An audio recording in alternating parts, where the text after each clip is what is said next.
muna Kongo, tukakumbwe tete ya Kongo, Kongo dieto diane lukengo, Congo dieto diane Congo nimi. Notre causerie d'aujourd'hui sera intitulée « Réfléchissons tous ensemble ». Donc nous allons réfléchir ensemble sur un certain nombre de problèmes. Pour commencer, à l'époque de l'Empire du Congo, parce que vous savez qu'avant l'époque coloniale, les Bakongo avaient leur pays à eux, qu'on appelait l'Empire du Congo, qui allait depuis le sud de l'Angola jusqu'au Cameroun. Mais à cette époque-là, il y avait une réglementation dans le pays, qu'à tout endroit où il se trouve, le fils du Congo, avant de prendre la parole, il doit se présenter. Parce qu'à cette époque-là, on mettait une différence nette entre le fils du pays et l'étranger, entre le seigneur propriétaire de la terre et l'esclave acheté. Ainsi, avant de prendre la parole partout, le fils du Congo devrait se présenter. Et se présenter, c'est dire son nom, dire le nom de son papa, de sa maman, leur clan, leur village, ainsi de suite. Comme ça, on saura que c'est un citoyen du Congo et non pas un étranger. Ainsi, je vais me présenter. Je m'appelle Némoanda Nsemi. Mon papa s'appelait Nsemi Thomas. Il est de clan Kimpalanga, du village Kinkanga. Ma mère s'appelait Yaya Mpolongimbi.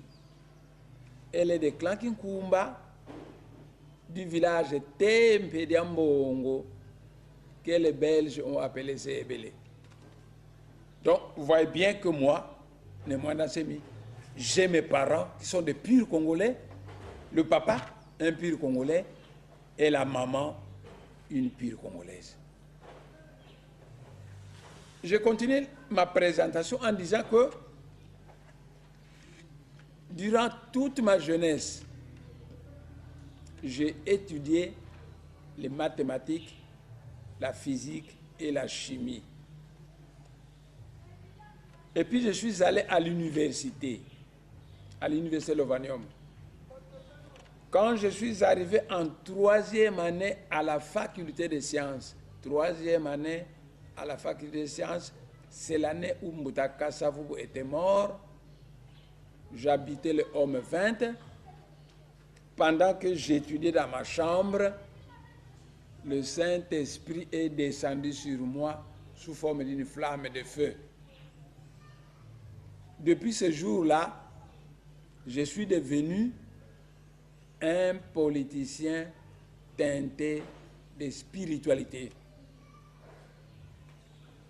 Ce politicien teinté de spiritualité, donc, à un moment donné, je raisonne comme tout politicien ordinaire. Et à ce moment, on me comprend, on me félicite et on est avec moi. Mais à un autre moment, je raisonne comme quelqu'un qui est inspiré du Saint-Esprit. À ce moment, je deviens différent du politicien ordinaire et on arrive même parfois à me diaboliser. Mais avec le temps, la vérité finit par s'imposer et tout le monde finit par connaître que finalement, ce n'est Némoanda Nsemi qui a raison. Et les gens se mettent à regretter. Je vais vous dire des choses crues, mais ne croyez pas que je suis contre vous. Le Maître Jésus disait, vous connaîtrez la vérité et la vérité vous affranchira. Mais vous, dans ce monde, vous dites souvent que la vérité blesse. Vous n'aimez pas qu'on vous dise la vérité. Mais le Maître Jésus disait, vous connaîtrez la vérité et la vérité vous affranchira. Moi, je vais vous dire la vérité. Que ça vous blesse ou pas, je m'en vais vous dire la vérité. La première vérité que je vais vous dire est la suivante. Vous savez, lorsque les militaires du président Kabila avaient tué des adeptes de Burundi à Congo, le général Kaloumé est venu chercher ma tête au Parlement. Tous les députés de Bandundu m'ont condamné. Tous les députés du Palou m'ont condamné. Mais moi, j'ai été soutenu par l'opposition. Les François Mwamba, les Thomas Louhaka, le jeune Moutete là-bas, Emery Okunji, ils m'ont vachement soutenu. Pendant que les députés de Bandundu, du Palou, me diabolisent et voulaient qu'on me condamne, les députés de l'opposition, les François Mwamba, les Emery Okunji, les Franck Diongo, tout ça, ils m'ont soutenu. Au sortir de cette épreuve, j'avais compris que dans la vie, il est bon d'avoir une famille qui peut vous soutenir en cas de difficulté. C'est à ce moment que j'ai glissé dans la famille politique de l'opposition. Cette famille politique m'a tellement soutenu que je resterai reconnaissant envers cette famille. Donc cette famille politique de l'opposition peut commettre des erreurs, je pardonnerai toujours parce qu'il m'avait sauvé la vie. N'eût été cette famille-là, je serais condamné au Parlement, aujourd'hui je serais déjà tué. Mais c'est la famille politique de l'opposition qui m'a soutenu. Les Franck Diongo, les Emery Okunji, les François Mwamba, etc. Donc cette famille m'a soutenu. Donc, que cette famille politique sache que si j'ai dit des vérités qui leur blessent, je ne veux pas les blesser, mais simplement je voudrais qu'on réfléchisse ensemble avec moi.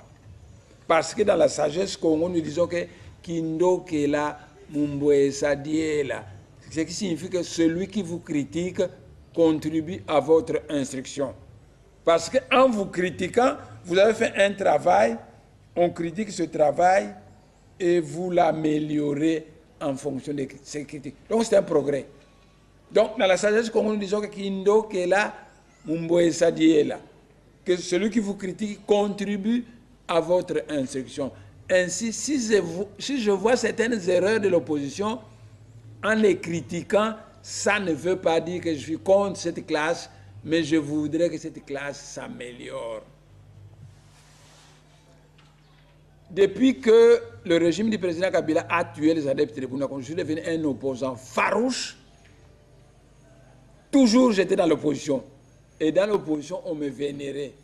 On me trouvait comme un député très calme, très sérieux, très intelligent et conséquent. Mais moi, j'observais l'opposition. Et certaines choses que faisait cette opposition ne me plaisaient pas. Un exemple, l'opposition se fâche à la plénière, nous nous retirons dans une salle et on décide d'écrire un mémo. Quand on aura écrit le mémo, les grands opposants viennent me trouver. Némoa Nassemi, tu dois signer parce que toi, les démocrates américains t'aiment beaucoup. Si ils voient ta signature, ça va augmenter la valeur de ce document. Et à ce moment, moi, je signe les documents. Et le jour suivant, le président Minaku dit que le document ne passe pas parce qu'il y a des opposants qui sont venus retirer leur signature moyennant de l'argent.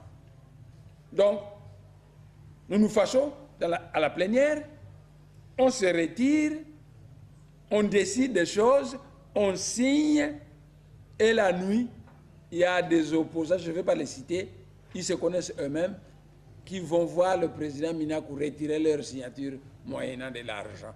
Donc, vous voyez, et ça, moi, j'ai déploré ça. Alors, un jour, j'ai dit à l'honorable Mantezolo, je ne signerai plus les documents de l'opposition. Parce que quand je signe, je donne la valeur à ces documents, il y a des gens qui partent retirer leur signature. Oh, d'ailleurs, même l'honorable Mohamed Nassemi a signé, monsieur le président, même l'honorable Mohamed Nassemi a signé. Le président tremble, il donne de l'argent et il retire leur signature. Donc voilà une première erreur que je reproche à l'opposition. C'est cette opposition-là qui m'a beaucoup diabolisé. Nous allons en parler. Cette opposition qui m'a beaucoup soutenu, quand le général Kaloum est venu me chercher, j'ai été sérieusement soutenu. La deuxième faute que je reproche à l'opposition, c'est la suivante.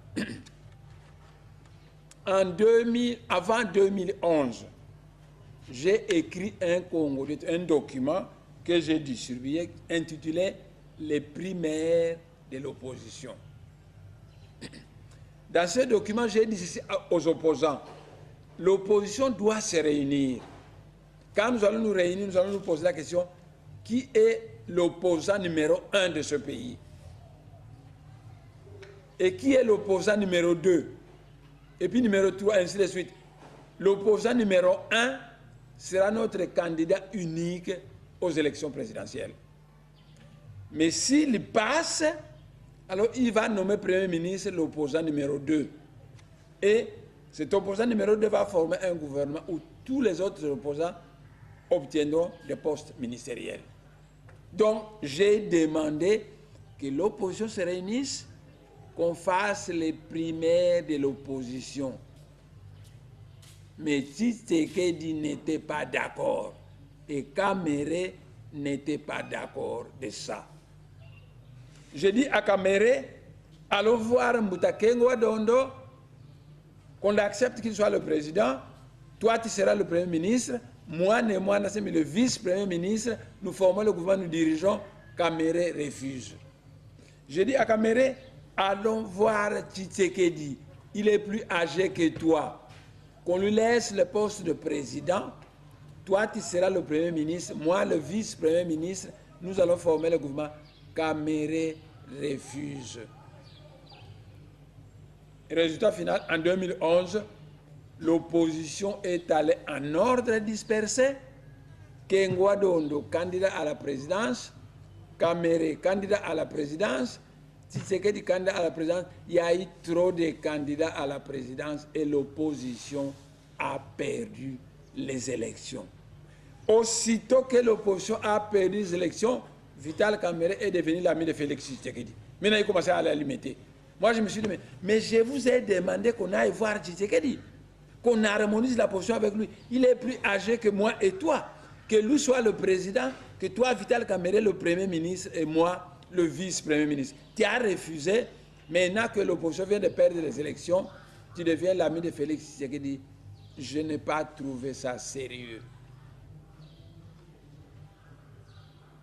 Aujourd'hui, qu'est-ce que l'opposition n'a pas raconté?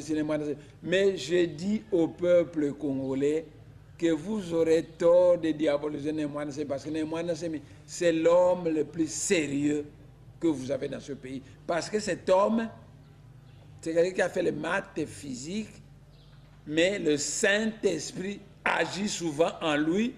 Il ne peut pas vous trahir, parce que vous trahir, c'est trahir le Saint-Esprit, c'est trahir les grands ancêtres, c'est trahir les êtres du monde spirituel. Némoine Nassemi, c'est l'homme le plus sérieux qui ne peut pas vous trahir. Il est plus sérieux que Tshisekedi. Il est plus sérieux que Vital Kamerhe. Il est plus sérieux que tout le monde. Vous ne le connaissez pas.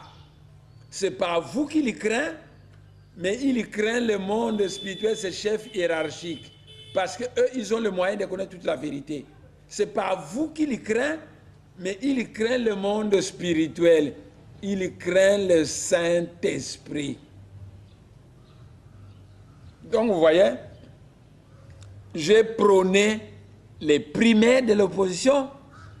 J'ai demandé à l'opposition que choisissez un candidat unique. Et à un moment donné, j'ai dit à Vital Kamerhe, choisissons Mbutakengo Adondo comme candidat unique, futur président de la République. Toi, tu seras le Premier ministre. Moi, le vice-premier ministre. Vital Kamerhe a refusé. J'ai dit à Vital Kamerhe, choisissons Mbouta Tshisekedi. Il est plus âgé que toi et moi. Que Tshisekedi soit le président, toi tu vas être le premier ministre et moi le vice-premier ministre. Kamerhe refuse. Et aussitôt, on est allé en ordre de disperser, l'opposition est allée en ordre de disperser aux élections de 2011. Quand on les a perdus simultanément, Kamerhe commence à aller à l'imiter. Je n'ai pas apprécié ça. Je n'ai pas apprécié ça. Le deuxième problème que je veux effleurer, ce pays, la RDC, ce n'est pas Dieu qui l'a créé. Ce sont des Belges qui l'ont créé en mettant des forces, les Bakongo, les Bangala, les Baswahili, les Baluba. Ce sont les Belges qui nous ont mis ensemble. Avant l'arrivée des Belges, on ne faisait pas partie des mêmes pays. Je voudrais que tout Congolais puisse savoir ça. Parce que si les Congolais savent ça, s'ils savent que ce pays, ce n'est pas un Congolais qui l'a fondé, ce sont les Belges qui sont rassemblés des forces, les Bakongo, les Bangala, les Baswahili, et ils nous ont mis ensemble de force. Donc ce pays, c'est un mariage forcé. Ceux qui ont zakamana mobali, ozakana kisasa noko na yo azakana mboka, abaleli yo une jeune fille que tu ne connais pas, mwana mwasi ango ba memiye na noko na yo. Mais la fille étant très rusée, le jour que l'oncle reste à Kinshasa, elle aussi, l'oncle est venu avec cette fille t'observe bien et elle commence à faire chaque fois ta volonté. Et toi, le jeune homme, tu es séduit par la fille et tu commences à dire que moi si ango ngaite mutu na ponaki ye na yebi ete noko mutu aponaki ye kasi na bandi komona que moi si ango azali malamu na komi kolinga ye. C'est ce que cette jeune fille a réussi de prendre le mariage forcé et de le transformer en mariage d'amour. Je dis que ce pays, la RDC, ce n'est pas Dieu qui l'a créé.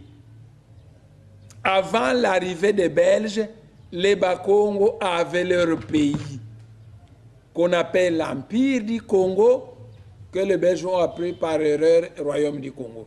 Les Bakongo avaient leur pays appelé Empire du Congo. Ils commençaient depuis le sud de l'Angola jusqu'au sud du Cameroun, l'Empire du Congo. Les Baluba avaient leur pays. Les Baswahili avaient leur pays. L'empire islamique du Maniema existait.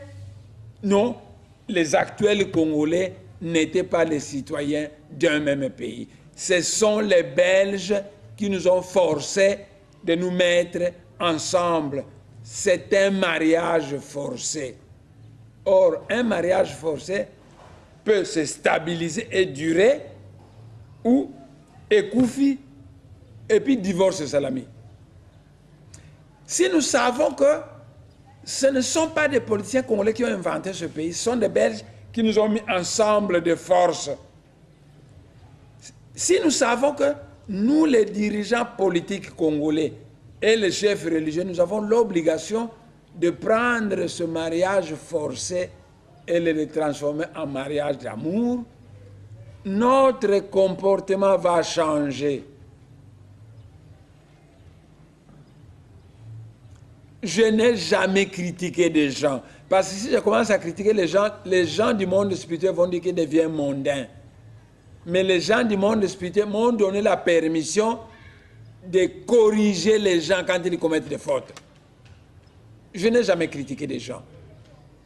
Mais si les Swahili au pouvoir savent que la RDC n'est qu'un mariage forcé, que pour stabiliser ce mariage, il faut de l'amour entre les différents Congolais, il faut de la justice, les Baswahili au pouvoir vont changer leur comportement vis-à-vis du Mukongo, vis-à-vis du Muluba, vis-à-vis de Mungala. Et on va instaurer la justice pour tous. Comme ça, les Bakongo sont contents, les Bangala sont contents, les Baluba sont contents, tout le monde est content. À partir du moment que tout le monde est content, personne n'aura l'envie de quitter la RDC et de faire sécession.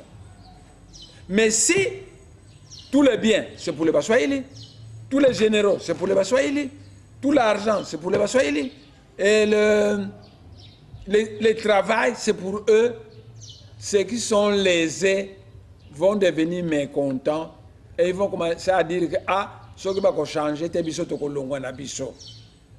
ce n'est pas ces gens balingi kolongwa bazama B, mais yonde ozama B.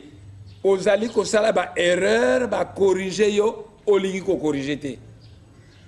Alors que dans le royaume du Congo, on disait qu'Indokela Mumboe Sadie là, quand tu commets des erreurs, lorsqu'on te critique, quand tu corriges ces erreurs, makambo esili nango. Mais Baswahili, basali mabe, ba corriger bango, baliko changer te. Je vais vous donner un exemple. Nkunda Batouare, Moussouahili, a monté groupe naïe, ba violé, ba femme congolaise, ba yibimbongo, ils ont beaucoup volé. Mais Nkunda a été pardonné. Batounaye ba Zouambongo est belé. Et Batounaye ba comme membre de la majorité présidentielle. Par contre, mes chers frères, Bundu dia Congo qui n'a rien fait, il est là, Batou Bundu a commencé en prison. Batou Nkunda ba Bima, ba Zouambongo, ba comme la majorité présidentielle, Batou Bundu dia Congo, il est là, ils sont toujours en prison. Visitez toutes les prisons. Les prisons, c'est pour les Bakongo et les Bangala. Donc, allez à l'école de finances, vous ne verrez que des Baswahili là-bas. Allez au Congo central, à Louvu, tous les chefs sont des Baswahili. Pourtant, au pays des Bakongo. Et c'est que, si les Bakongo arrivent à Kisangani, ils prennent tout le boulot et ils ne donnent rien aux Baswahili. Les Baswahili seront contents. Si les Bakongo aillent au Katanga, ils prennent tout le boulot contre les Baswahili du Katanga. Est-ce que les Baswahili du Katanga seront contents? Les Baluba ont chassé Charles Okoto, c'était un moutété là de Mbujimaï, parce qu'ils ne voulaient pas que Charles Okoto soit le PDG de la MIBA. Les Baluba ont chassé le docteur Kimpiatu, un Mukongo, l'ingénieur Matondo, un Mukongo, et d'autres Bakongo à la MIBA. Parce qu'ils ne voulaient pas que les Bakongo aillent prendre les places des Baluba au Kasaï. Mais aller à Inga, se plaindre de Baluba. Aller un peu partout au Congo central, se plaindre de Baluba. Mes chers frères, c'est de l'injustice. Je ne critique personne, mais je veux vous corriger. Tous les messagers de Dieu viennent critiquer afin de provoquer la repentance et la correction. Parce que moi, quand j'observe, je dis, si nous continuons de cette façon, Mboko Yeko Koufa. Ce qui est limité Mboko Yeko Koufa, il faut critiquer, il faut changer. Comme ça va changer. Ce qui va changer, Bangala va changer, Baluba va changer, et tout le Mungala a besoin d'argent. Muluba azana besoin mbongo, Muswahili azana besoin mbongo, Mukongo azana besoin mbongo. Alors faisons en sorte que Mosala, Muluba azwa Mosala, Muswahili azwa Mosala, Mungala azwa Mosala, Mukongo azwa Mosala, comme ça, nous serons tous contents. Mais ce qui est comme que Misala Nyonso ya Baswahili, tous les généraux Baswahili, tous les ministres Baswahili, Bakongo bazalité, Baluba bazalité, Bangala bazalité, les mécontents, donc les Bakongo, les Bangala, les Baluba vont commencer à dire ce qui boye, biso tokolonga na biso na RDC, to sala eta na biso mususu. Ezali forte ya Bakongo te, ya Baluba te, ya Bangala te, ezali forte ya Baswahili. Parce que bino bozali ko commettre erreur, bazo corriger bino bolingi koyoka te. Résultat final yango ana bakongo balingi balongo na bango, baluba balingi balongo na bango, bangala balingi balongo na bango. Bozwa faute ya bakongo te. Kundabatware a commis des gaffes horribles, mais le gouvernement de Baswahili l'a pardonné. Par contre, bakongo basala eloko moko te, bazana prison. Bangala basala eloko moko te, bazana prison. Comment voulez-vous que le Mungala, le Mukongo, le Muluba puisse se comporter? Mais il va dire, ce qui boye, ce qui peut changer, biso tokolonga na biso. Faute ya Bakongo te, ya Bangala te, ya Baluba te, faute ya Baswahili. Parce qu'ils ne veulent pas se corriger. Ils ne veulent pas corriger. Faute ya Baswahili. Mais Baswahili pe bazali bandeko na biso batu mwindu.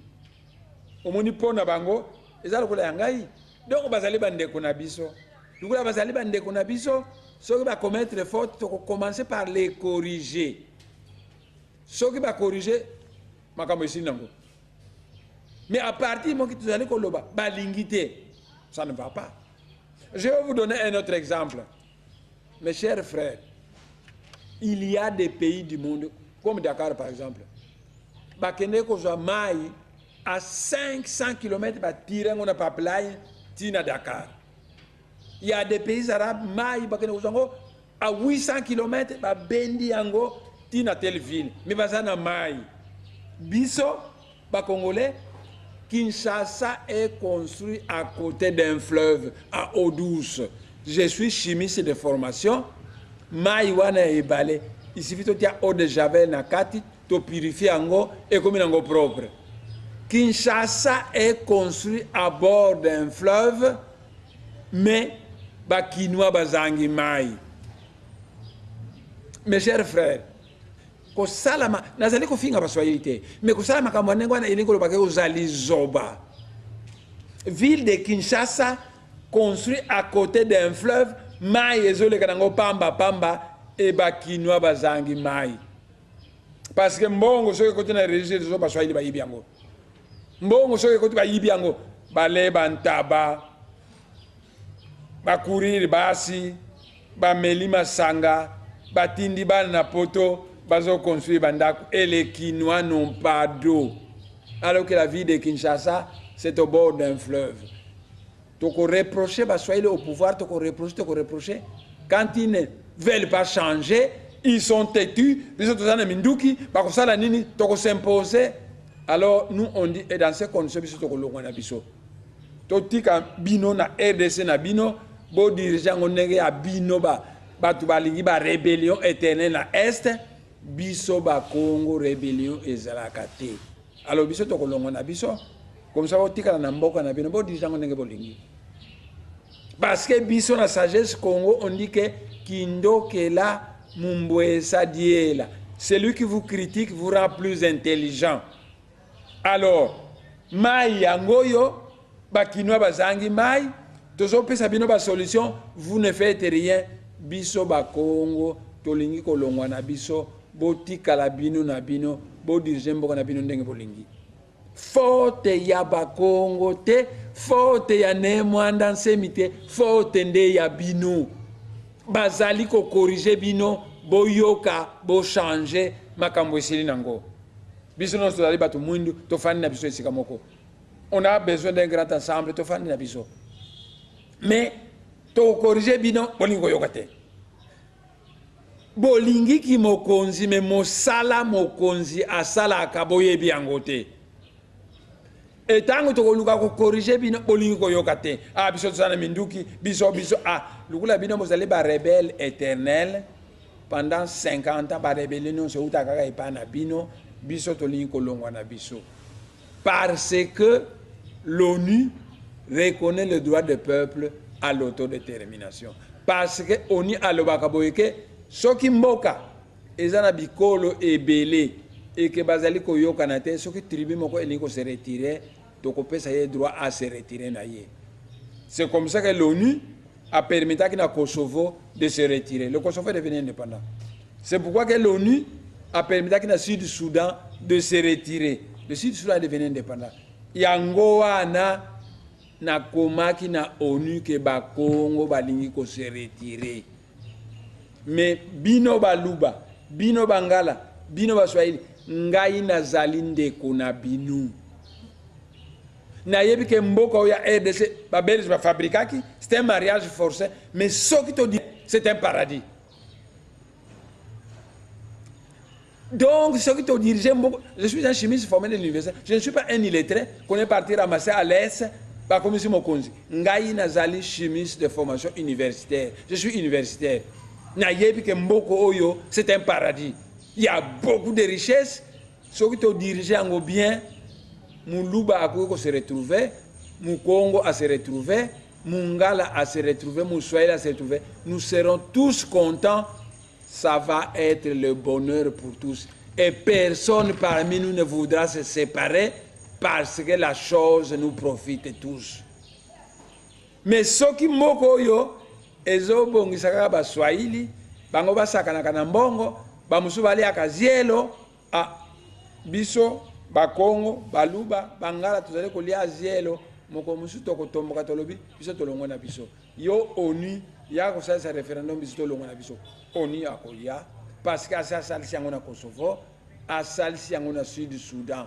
Mais je le répète, Muluba, Mungala, Muswahili, Mukongo, bazali batu mwindu bandeko na ngai. Nalobi boyoka toli na ngai. Soko boyoki toli to bongi samboka, biso nyonso to bonga. Il y a suffisamment de richesses pour les Bakongo, pour les Bangala, pour les Baluba, pour les Baswahili. Suffisamment de richesses dans ce pays. Mais le pays est mal géré. Tout gérer le pays très bien, ça va être parfait.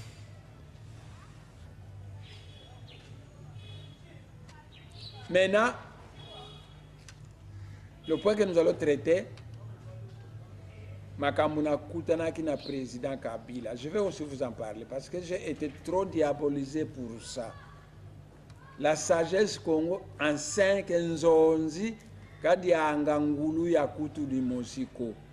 Ça veut dire qu'un vrai juge ne mange jamais un cochon qui a un seul oreille. Nzonzi ngulu ya matu mole, le vrai juge mange un cochon qui a 2 oreilles. Ça signifie que le vrai juge il écoute celui-ci, il écoute celui-là, après il apprécie. Bo diaboliza kinga mingi, ne mwanda seme asali boye, bo yoka kinga ite. Bo yoka kaka son de cloche moko, bande kunanga baluba, bande kunanga bangala, bande kunanga baswahili, bande kunanga bakongo, bo yoka pe ngai na se défendre. Parce que dans tout tribunal, soko funda mutu, bako yoka peye. Mikolo eleki bo fingi nga mingi na pesi Kabila 3 ans de plus na lo makambu ebele bolobaki mais bolanda ki ka makambo boyoka ki ya lokuta ya ngai boyoka ki yangote yango ana lelo ngai na lingi na loba boyoka ngai pe soko boyoki ngai bon bo apprécier. Mais ce que vous condamnez, sans que vous êtes injuste.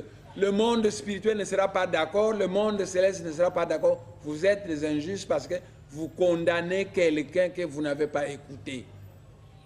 Donc, ngai na koyebisa ngai bino boyoka version ya bino ya lokuta.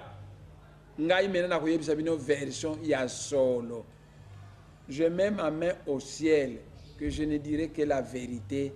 Rien que la vérité, le monde spirituel me voit, n'a koki koko sabinote parce que le monde spirituel, je ne peux pas le tromper.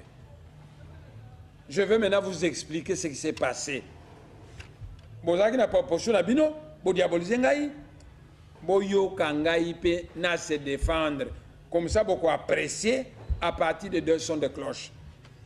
Président Kabila atindaki M. Kalev ayakotala ngai. Et M. Kalev ayaki na mbongo te, na yambaki yepe ngai moko te. Maître Fula, avocat diplômé de l'université, secrétaire général du parti Azalaki. Mante Zolo, député et secrétaire général adjoint azalaki. Tu veux changer? Oui.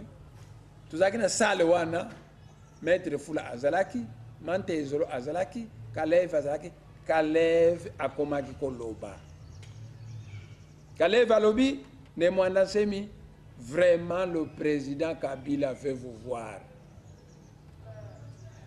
Je vous rappelle, que Banda Baboma en 2008, Batabunda Congo, Nazaka Kolingazi ko sentir Kabila te. Ako Bengi Sangai, jamais je ne partais. Je n'allais pas.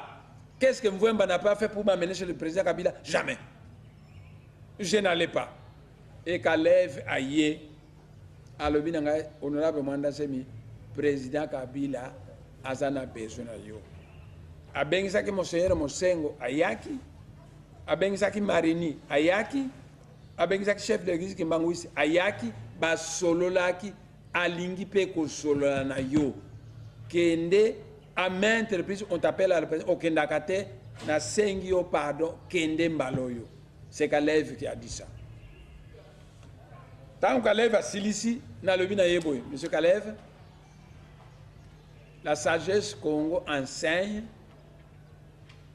que l'homme qui dort, qui finit par rêver. Donc, au Kendenayo, M. Kalev, tu me donnes 3 jours, je vais réfléchir et je vais te répondre. Et M. Kalev Abimaki Naye, tu as zongi Naye.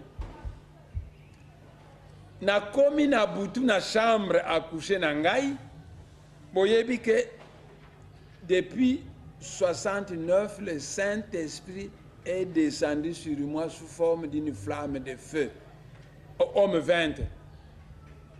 Alors, dans la chambre d'Angaï, na consulté Saint-Esprit. Kabila, Azali Kobeng, Sangai, na kende otalaye. Na kende to, na kende te. Saint-Esprit, alobi Nangai, regarde. Na tali na mur. Na moni ben de sang monstre, batou et belé bakoufi, et Saint-Esprit a lobby. Le président Kabila est en train de préparer un bain de sang monstre qui aura lieu à la fin du délai constitutionnel. Kende kokuta nanaye, yebisa yeboye, boye, makambuana et salamate. Et désormais, yone mwanda semi, essayez de poler le président Kabila pour Makambouana et Salamate. Pour diriger Mboka Ezaka Passi, être président d'un grand pays comme la RDC, il a besoin de quelqu'un qui doit travailler avec lui. Kende ko sali saye pour éviter ben de sang monstre. Tant on a la mouki na yebisa on a mwasi nangai na kende ko tala Kabila. Mwasi nanga alinga kite. Et moi, c'est un lobby. Mais de tout le temps, Batouana Balinga, Kayote Balinga Kobomayo. Ba militaire et belé Bayaka, on a boutu pour nos Kobomayo. Mais n'a aucun de Kotalaye, c'est-à-dire qu'on a fait ça. Ngai na koma veuve, Tobotibane et belé na yo, nani akobo kulabango. Na lobby na moi, c'est un madame, coûte que coûte, je veux aller voir Kabila. Parce que n'a eu instruction, il y a un monde spirituel. Et j'ai dit à Maître Fula et à l'honorable Mante Zolo que tel jour, on va aller voir le président Kabila au palais de la nation. Bah téléphoner Kalev, bah monsieur Kalev, ne mwanda semi andimi kuya kotala président Kabila. Kasi Kuya kotala ina kingankati te. Kuya kotala en secret, mais dans une maison officielle de l'État. Quel jour on peut venir? Kalev Alobinabiso, vous viendrez tel jour. Et tokeneki? Na sagesse Congo le baka. Fumukazi etanga yandi musiko. Le chef ne se promène jamais seul. Il est toujours accompagné. Et na kendeki kuna ngaina honorablement Zolo, ou comme vice-président BD à partir d'Angaï, Maître Fula Azalaki, c'est un avocat à la cour diplômé de l'université c'est le secrétaire général de mon parti. To kende ki na bango.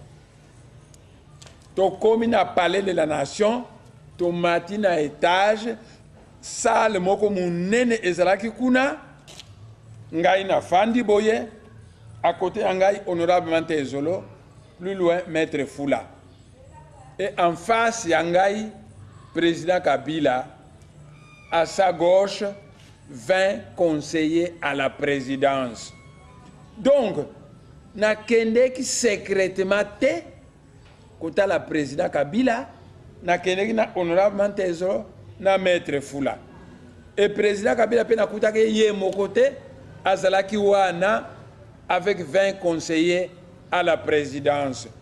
Et le président Kabila commençait à me poser des questions. Alors, mbalana lukaka yo oyakate. Je te remercie que lelo oye. Donc, na biso mosikate. Vital Kamerhe na Tshisekedi basenga ngana sa dialogue. Tangu na ndimi dialogue yango, Vital Kamerhe a compliqué. Alobi, ngai na koyate à condition que okonomenga premier ministre à la fin du dialogue. Tshisekedi alobi, ngai pe na koyate à condition que nomme moi na ngai Félix Tshisekedi premier ministre. Ah.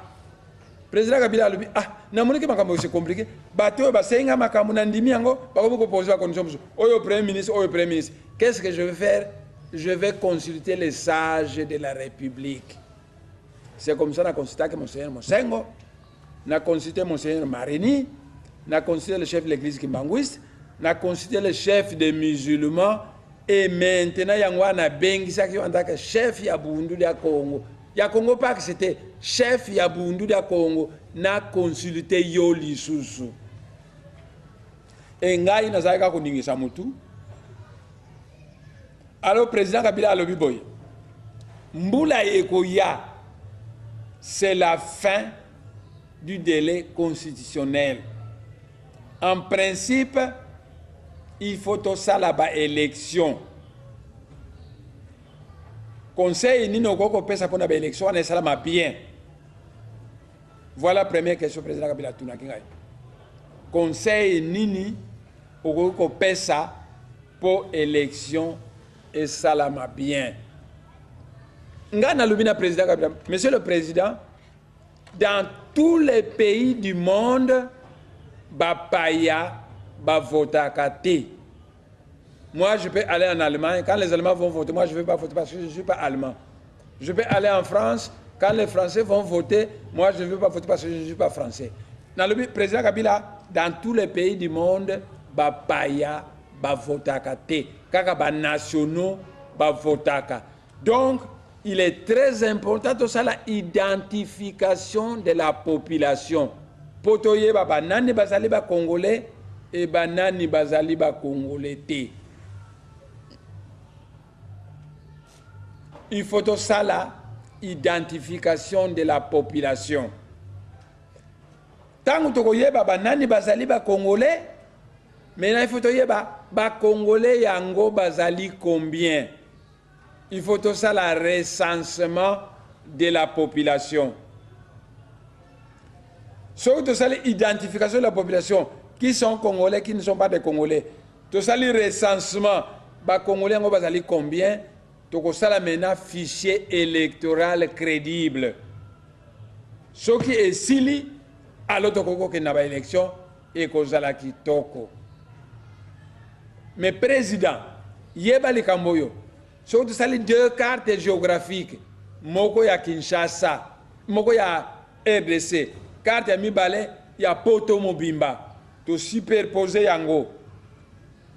To superposer yango, ce qui Kinshasa est tombé na Londres, Lubumbashi est tombé na Moscou. Entre Londres et Moscou, vous avez toute l'Europe. Donc vous voyez que la RDC c'est un pays qui est trop grand. Le pays est allé trop grand, identification de la population, recensement, fichier électoral crédible, moyen en une année et kokate. To kokate en une année. Yango anana sengi yoke, tozo moins transition de 3 ans seulement, 3 ans, c'est rien dans l'histoire des peuples. Tous au moins transition à 3 ans, pour tout ça, la identification de la population. Parce que dans beaucoup de batu ebele bazana ngoba Congolais te. Mokolo moko na keneki na limete. Kutama na keneki kutala mutu moko. Na yoki batu IDPS bazoyemba nzembo. Ngaite mutu na lobi yango. Boyebi kenga na lobaka toujours vérité. Faut pas me provoquer. Si vous provoquez na kolobaka vérité. Parce que le monde spirituel ne reconnaît que la vérité. Na komi na limete. Bato IDPS bazoyemba nzembo. Ngana bani koyoka nzembo wana. Baza koyemba nini? Ya chichi kamere azali Burundi zongise na Burundi. Ngaite mutu na yemba nzembo wana. To se rendre compte que Général Raus mutu abomaki ba adepte ya Burundi ko azaka ne Congolais te azali Zambien naturalisé belge. Tango abomisi bato ya Burundi ko ngana monike je vois la Belgique derrière cet homme. Parce que Belgique a l'ingaka Congo te. Général Mustafa, azaki général dans Mwanda. Asana Congolais te. Azali mutu ya Uganda, Museveni mutu apesaki na Jean-Pierre Mbemba. Président Kabila te mutu amemaki Mustafa, Jean-Pierre Mbemba mutu amemaki ye. Parce que rébellion à Jean-Pierre Mbemba ezaki soutenu par Museveni. Alors Museveni so kazo soutenir yo akamati espion na yemoko attaché na yo a espion yo. Donc Mustafa azali Congolais te, c'est un Ougandais. Président P Kabila te mutu amemaki c'est Jean-Pierre Mbemba. Donc na yebisi président Kabila batu ebele bazana ngo ba Congolais te. Bango ba sengeli ko voter te. Donc il faut tout ça la identification de la population. To yeba banani bazali ba Congolais, banani bazali ba Congolais te. Il faut tout ça le recensement, to yeba ba Congolais yango bazali combien. Et il faut to établir fichier électoral crédible les wana toko sala ba élection et ekozala ki toko. Tangu na sala ki koloba nengo wana de temps en temps na matsi mungongo de temps en temps bani ko ganga na za ko ganga ngai moko c'est le Saint-Esprit qui me commandait comme ça. Honorable Mante Ezuro afana ki pembeni nanga akotela mamuke alubi nous parlons au président de la République. Tempérez votre voix. Na ningisi mutu mais muke moto ya Saint-Esprit et matina motema nanga na bani ko ganga lisusu. Ngai te mutu azali koloba na président Kabila Saint-Esprit mutu azali koloba. Président Kabila afandi nie na ba conseil non pas yo kangai et à la fin des comptes président Kabila alobi na ba conseil na yebi yango kezaka kitoko mingi na koyoka ne mwanda sema zali koloba okolinga kolongwa te oyilandaka na yo kaka ne mwanda semi je vous dis ceci soki na yebaka yo avant calvaire oyo batu ya Burundi akoma yebaki il n'allait pas le connaître parce que banda ke na koma mokonzi yo Congolais ya liboso mutu a craché ngai vérité en face à cœur ouvert. Je vous remercie beaucoup. Je sais avoir commis certaines erreurs vis-à-vis de la communauté au Congo, mais on peut corriger. Aidez-moi et je peux corriger. Pour tous les autres Congolais, aidez-moi aussi et on peut corriger, on peut améliorer. Tangu président Kabila andimi makambo wana bamutankazi ba mettre fula ba yeko zwangai tokiti na se isika ba journaliste ba za ko zela ngai ba journaliste ba bana ko poser nga ba question ya liboso mwana mwasi mutu apoza kinga yango mwana mwasi ngo la bakiboy honorable mwana semi tangu président Kabila ayambaka batu awa et durant kaka 20 minutes, 25 minutes. Mais yo ayambi yo pendant 3 heures. C'est ce que makambu oyebisi et sepelisi. Makambu nini oyebisi.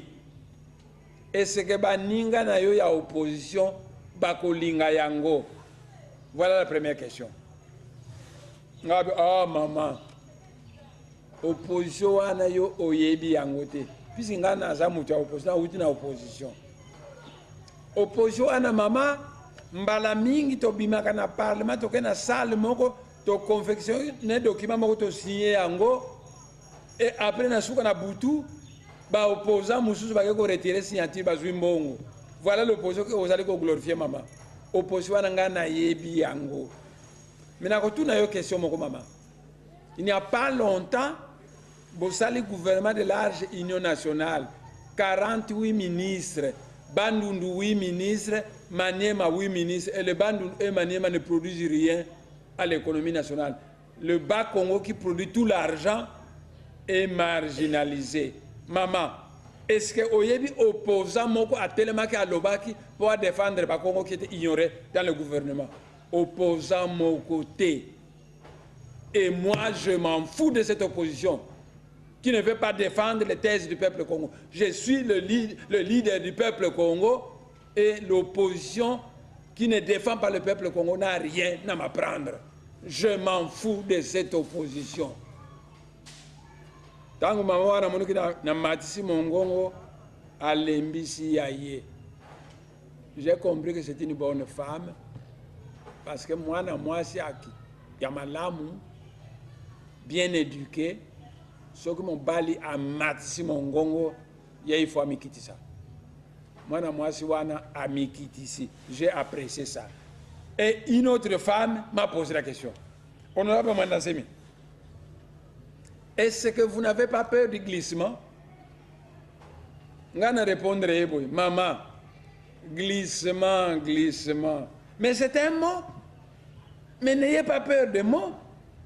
Ngai nazana heure ya mingite. Moi si nanga azali ko zelanga ndaku alambi nga supa kitoko nakini ulia nalingo zonga noki na ndaku.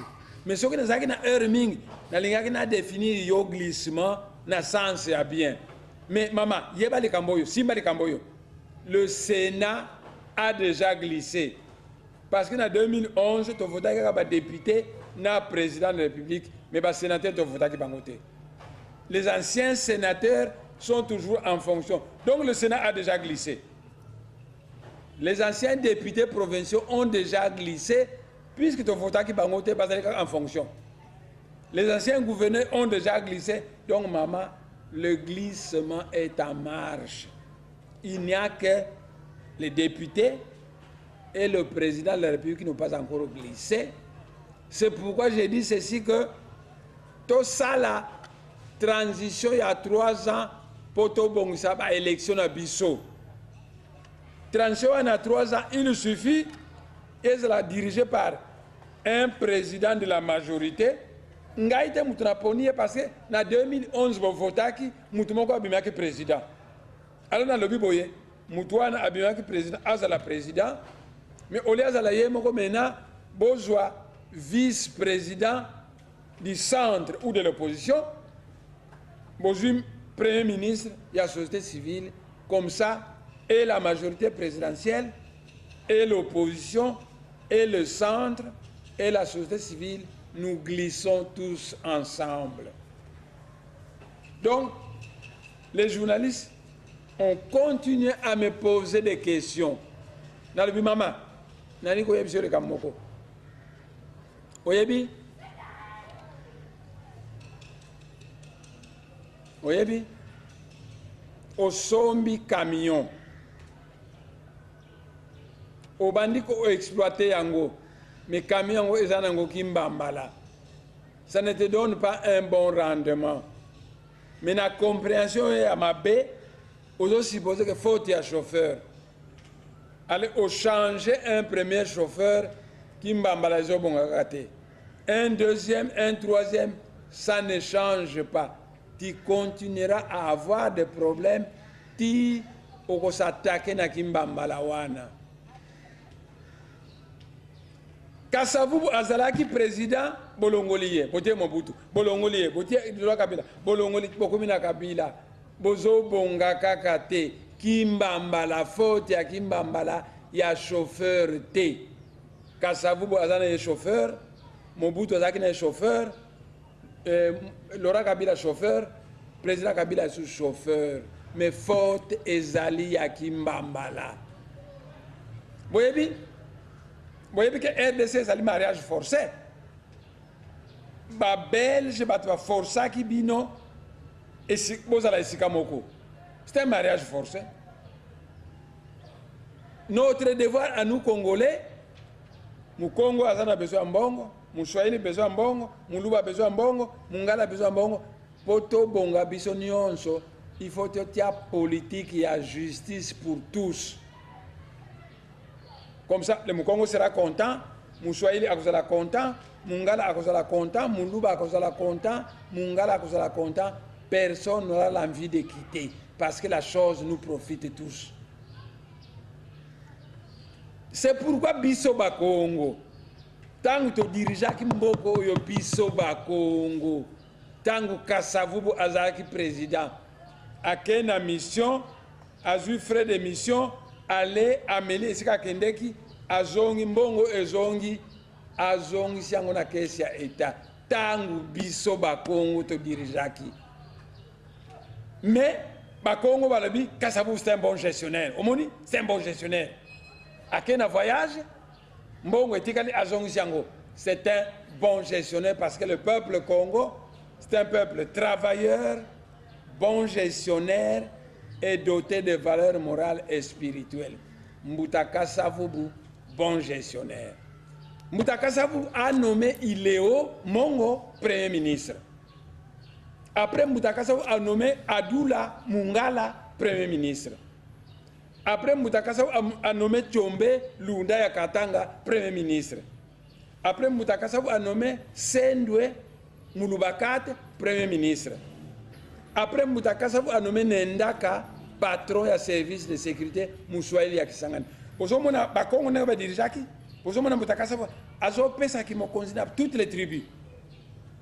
Tangu Mobutu aye, tangu Kasavubu alongwe parce que Kasavubu azako zongi sambongo, biso bakongo tolobi c'est un bon gestionnaire, mais baluba, bangala, baswahili balobi azali yuma. Alors bolongoli yuma wana ya Mukongo, botie Mobutu, miso makasi ndokite, botieye. Mobutu a commis mokonzi. Chaque année, Azara kopesa $1 500 000 au baron de l'Équateur. Et à l'objet, bino ba mongo, ce que vous en avez pas, c'est pour que nous ne l'ayons pas, bon, on a payé $1 500 000. Donc, toutes les tribus de l'Équateur, à Ponu Moutoumoko, a payé ça à Bangombong. Donc, Mobutu voyait l'Équateur. Président Mobutu a bomi général Masiala, Mukongo, balayé, vous avez compris, balayé na bateau présidentiel. Donc un général Mukongo tué, mangé par Mobutu et les siens dans le bateau présidentiel. Président Mobutu a kangisaki Mbutabi Kebi Raymond, c'était Mananga de Kassi, azaki directeur du bureau politique à Abako, a kangisi ba timoli libulu, ba famé léopard moko a l'été pendant une semaine, ba kitisi léopard dans libulu wana, ba kamati Mutabike ba kitisi kuna léopard aleye. Président Mobutu. Donc à Saraki Makambu ebele ya mabe et président Mobutu a yibi mbongo ebele 36 milliards akeko bomango na poto. Président Mobutu a longwe Laurent Kabila aye. Laurent Kabila azaki nationaliste. Biso tolobaka ka vérité. Aza mu Congo te mais je reconnais que azaki très nationaliste. Mais Laurent Kabila erreur a commetaki yangoyo. Azaki à la tête ya AFDEL, mais AFDEL wana Laurent Kabila te mutu afondaki yango. AFDEL ba Rwandais batu afondaki yango.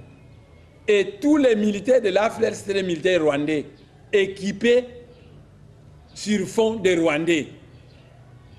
Ba Rwandais balabaki na Laurent Kabila biso to fondé AFDEL to kamati armée ya ba Rwandais to tie to kamati mbongo to tie yo kamata nyonso wana et conduire yo au pouvoir.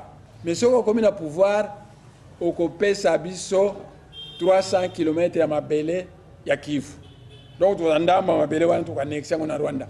C'est le pacte de l'Emera.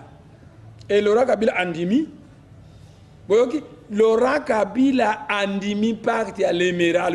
Ok, vous pouvez s'en avoir Rwandais, vous pouvez s'en avoir Tokende, tant que vous gagnez, vous pouvez s'en avoir Rwanda. Laurent Kabila a commis à Lubumbashi. Ba mindele ba américain, ba français, ba belge, ba mindele ebele ba investisseur ba yé. Ba le bina Laurent Kabila toko pesa yo mbongo pona kolesa armée na yo parce que ça c'est dans musika 2000 km toko pesa yo mbongo mais en échange biso toko soit tel marché, tel marché, tel marché. Laurent Kabila andimi azui mbongo ya ba américain, ya ba français, ya ba azui mbongo.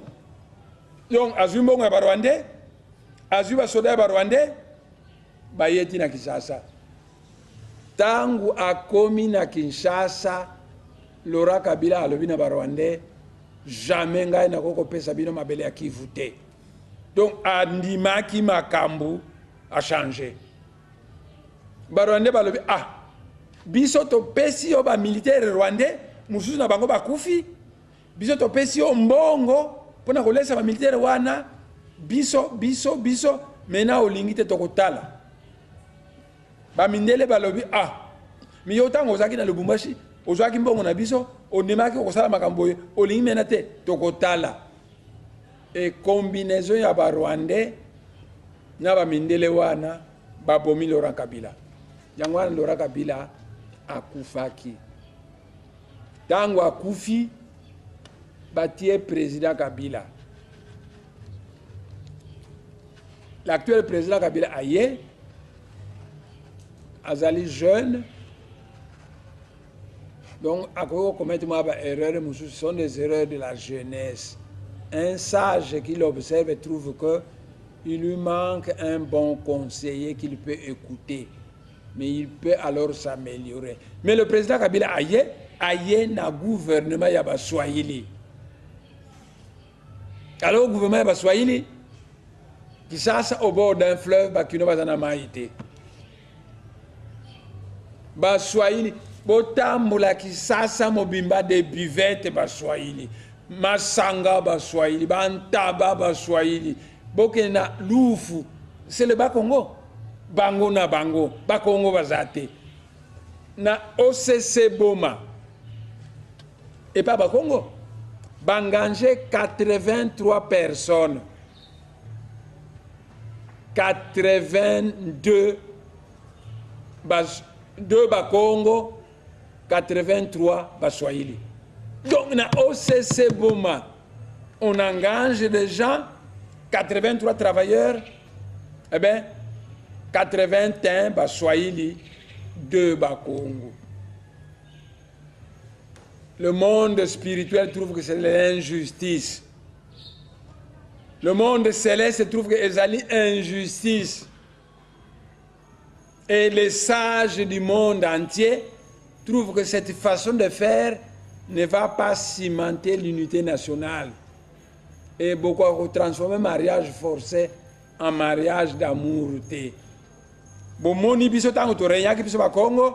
Le régime de Moutaka Savu, justice pour tous.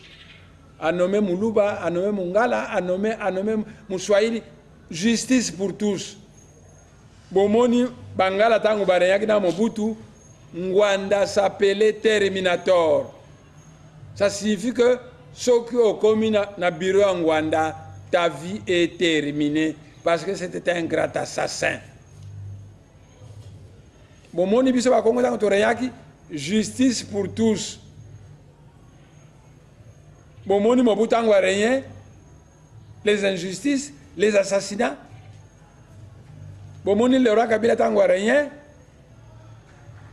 Bomoni le président Kabila n'a pas Swahili na indenga rien. Beaucoup d'injustices.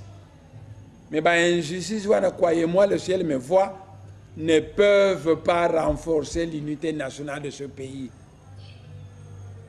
Un pays où tout est pour les Baswahili, rien que pour les Baswahili, et les Bakongo rien, les Bangala rien, les Baluba rien, les Baswahili, non, ekosimba te mboka ekokabwana faute ya bakongo te, faute ya baluba te, faute ya bangala te, faute ya baswahili.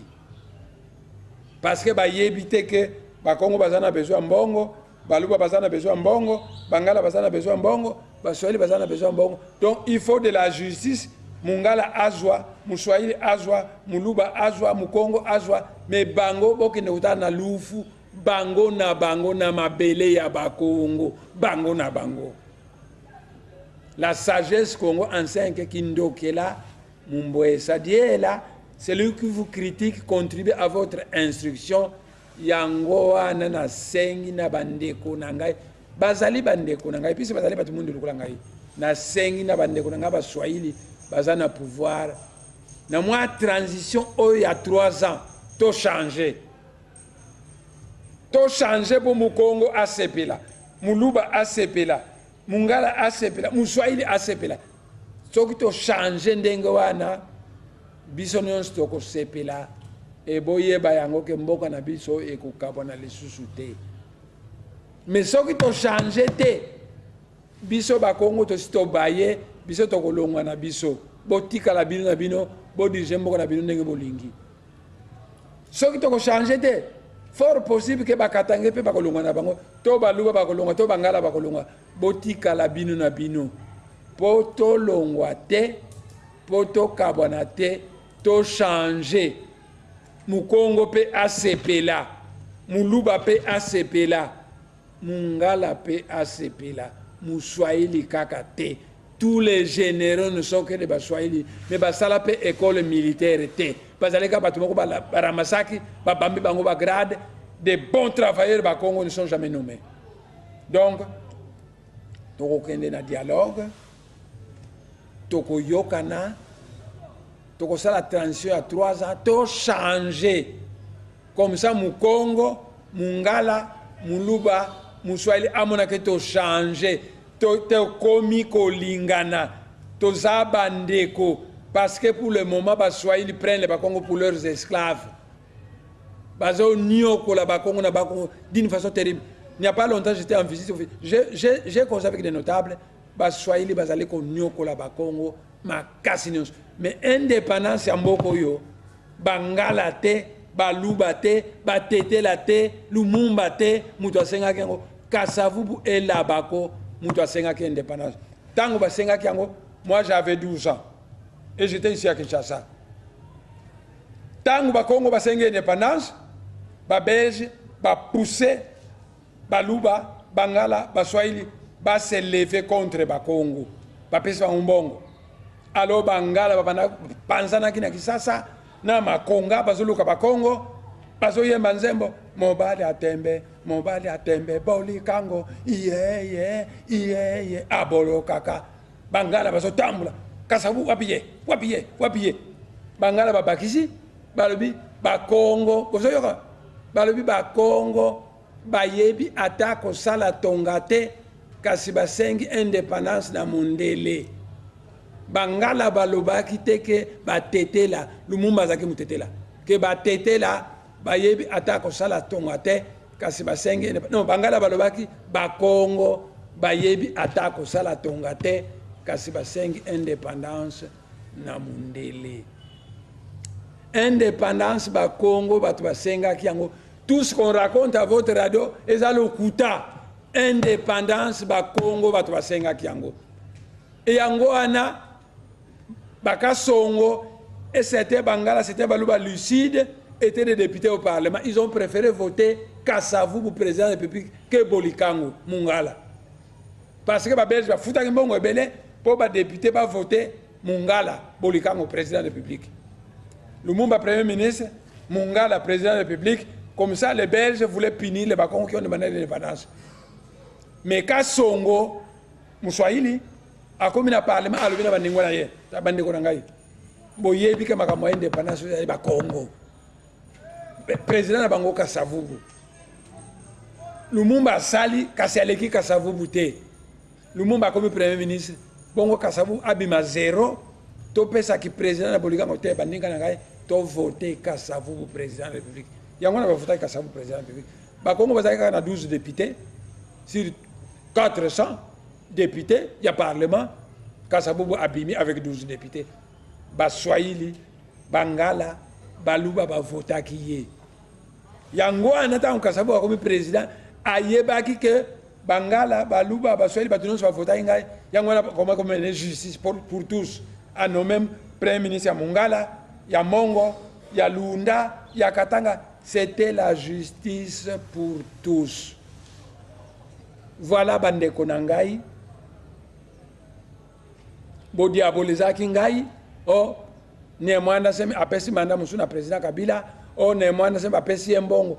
Bande konangai. Ti lelo président Kabila apesi ngana mbongo te oboza kukaniseke 2 millions. Ezate. Obi na poto, soko fingi mutu, il faut dédommager. Alors, on a comme le président Kabila, au moment où il diaboliser ngai, ba fingi ngai, il faut gouvernement et fouta ngai mbongo. Na mosala nyonso na sali pour na dialogue, pour na éteindre feu, il y a pas trouble. Ça fait tilelo président Kabila, na no fouti ngai te, et il n'a pas encore répondu. Tilelo. C'est comme ça que je commençais à me dire, na éviter ce qui n'a aucun dialogue, na éviter. Na aucun na éviter. Na éviter. Parce que la sagesse Congo enseigne que qui sadi basendanga kamoloko. On récompense l'homme travailleur, pas le fainéant. Mais tilelo président Kabila nan apesingai eloko mokote. C'est comme ça, docteur Lelo, Azabo Kilo Nangai. Ba ninga na ba médecin ba ko takine Lelo bolé tatana yo ale.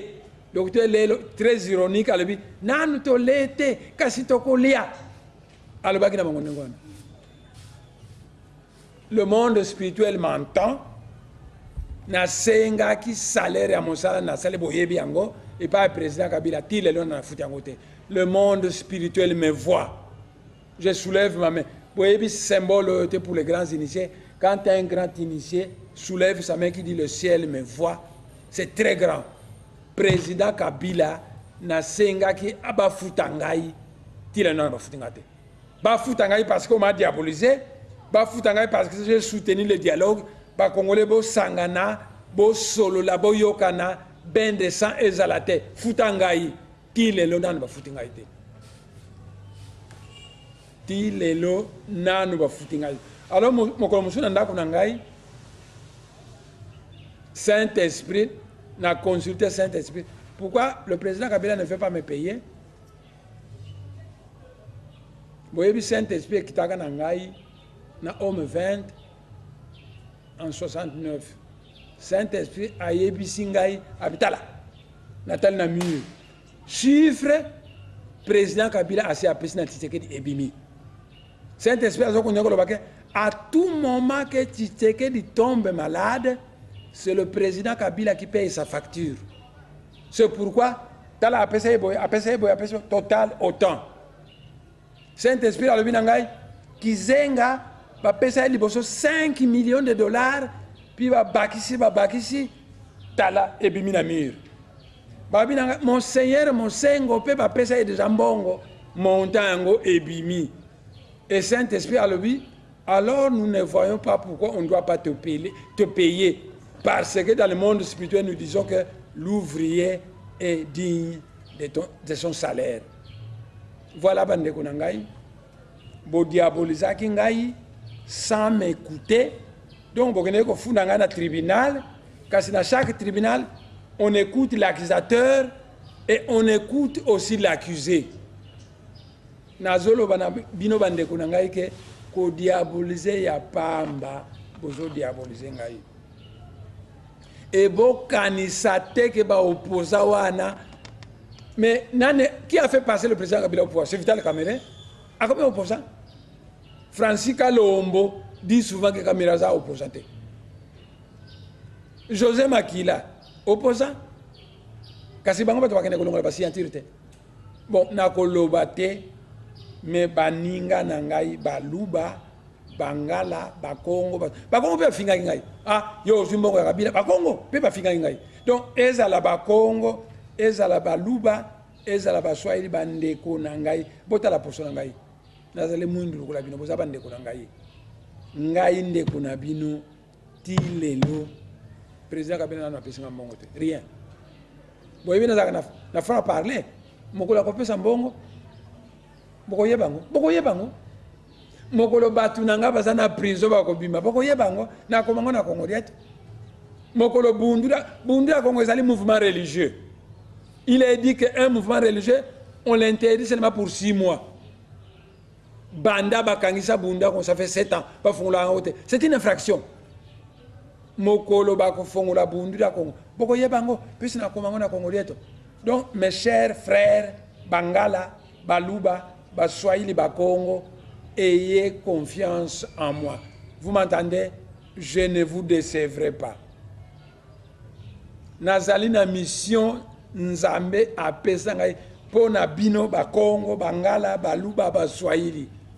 Parce que le monde spirituel veut créer un peuple nouveau en Afrique centrale. Parce que vous avez peuple unique. Bakongo na mentalité na bango Bangala mususu, Baswahili mususu. Et pas Bakongo soko tie pité na mwasi ya libala bako boma na marché. Mais pas Bamongo, c'est une petite chose. Et pas Bakongo soko yibi bako boma na marché. Et pas Bangala soko yibi bazo kumisa elombe. Donc le monde spirituel a dit que non, Afrique centrale pour y comme Makassi, nous allons créer un peuple qui aura une seule mentalité. Et mon salawana il y a qu'à construire un peuple qui aura une seule mentalité. On m'a donné par le monde spirituel la mission de donner des enseignements au Bakongo, au Baluba, au Bangala, au Baswahili, à tout le monde pour beaucoup de mentalité moko. Ça va faciliter les choses de l'Afrique centrale. C'est pourquoi j'ai construit cette maison-là. Ce sera une salle de conférence. Tango ekosila na banda ko yamba ba jeune ba Congo, Bangala, Baluba, Baswahili ba banda ko yakolanda bakuru kuna poto créer un peuple qui aura une seule mentalité. Donc Bakongo, Bangala, Baluba, Baswahili ngai nazali ndeko na ngai, ndeko na bino. On ne peut pas me condamner sans m'écouter. Bo kondanaki ngai, je me suis défendu. Na yebisibino vérité bao na Bakongo Baluba Bangala bazana Saint-Esprit va vérifier et le Saint-Esprit va leur dire que il est le président Kabila n'a pas payé 2 millions et pas né moins dans ce métier.